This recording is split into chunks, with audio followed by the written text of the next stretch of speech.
Hey everyone, I'm going to go through the heat calculations with you. And for this, I pulled out the equation from our textbook directly. So sorry, it's a little blurry, but it does give us, this is exactly what's listed in your assignment today for the heat equation. So you can always reference that again.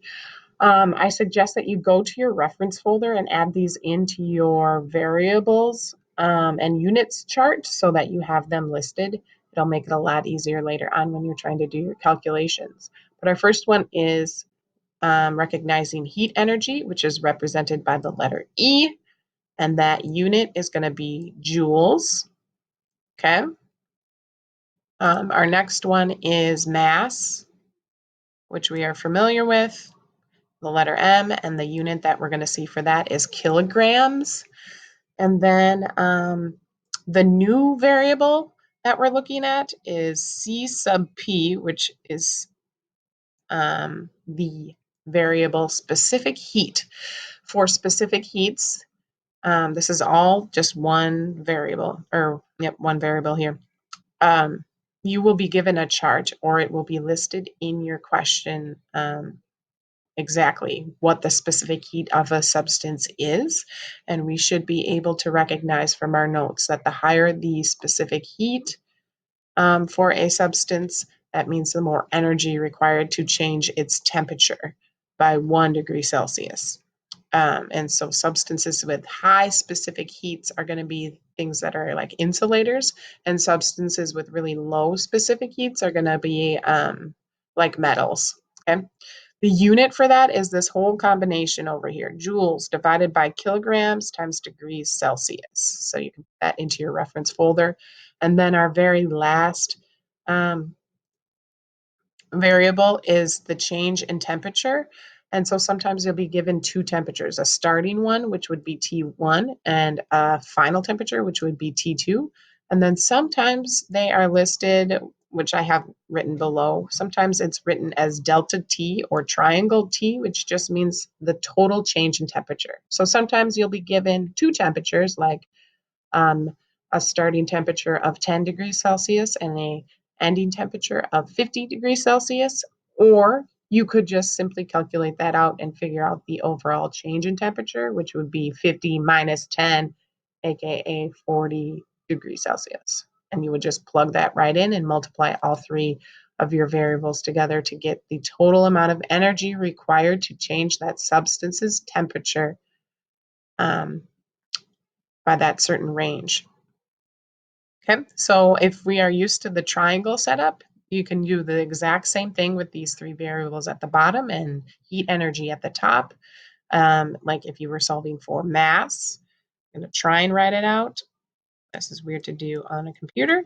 You would take the total energy in joules, and then you would divide it by the specific heat and the overall change in temperature, and it would look something like that. Super pretty. Okay, there you go. So some sample problems.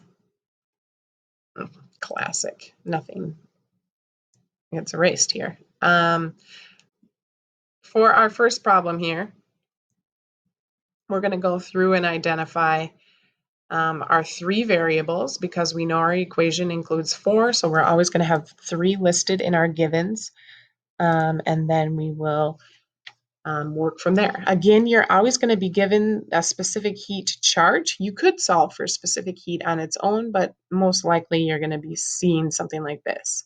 And again, the closest thing to our insulator is up here, and then our metals are down below with the lowest specific heats. Okay.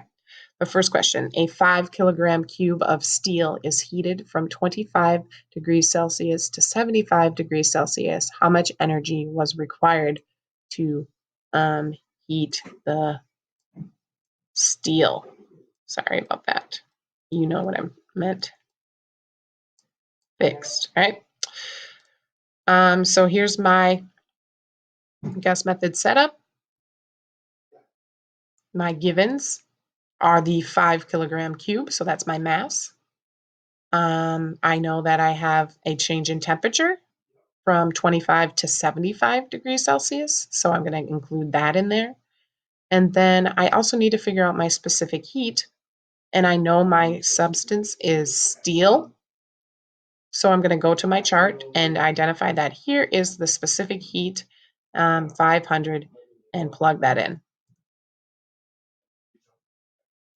So there are my three givens listed out. And again, you can see the change in temperature. I listed with the T1 and T2 in there, so 75 minus 25, or you could write it out as delta T, which would be equal to 50 degrees Celsius total.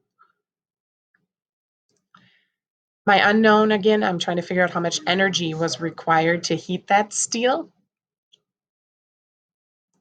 I'm going to plug in my equation where I'm multiplying all three of my variables together. Apply my givens.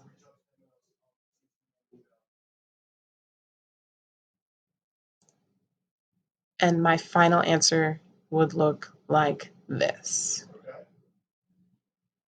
Okay, again, I got this number, my specific heat, straight from the chart, so I don't have to memorize that stuff.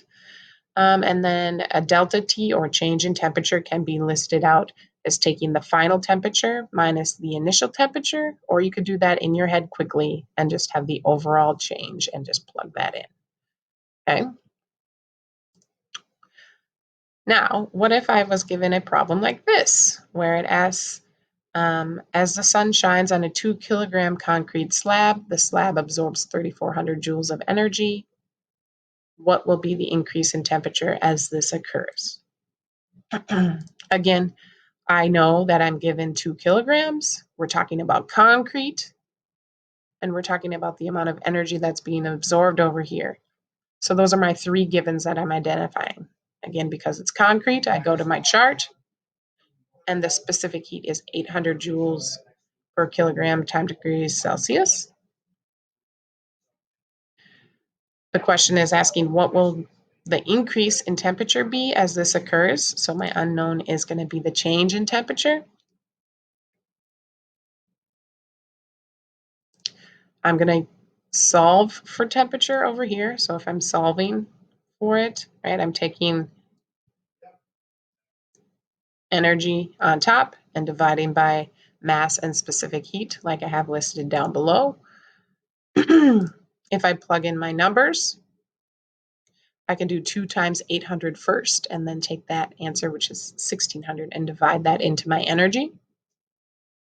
And then the total temperature change, or the increase, would be 2.13 degrees Celsius. So in order to change the temperature of that concrete slab 2.13 degrees Celsius, I would have to apply 3,400 joules of energy to it. That's what that question is getting at. Hopefully this is helpful. Good luck on your calculations. Reach out to your teacher if you have further questions.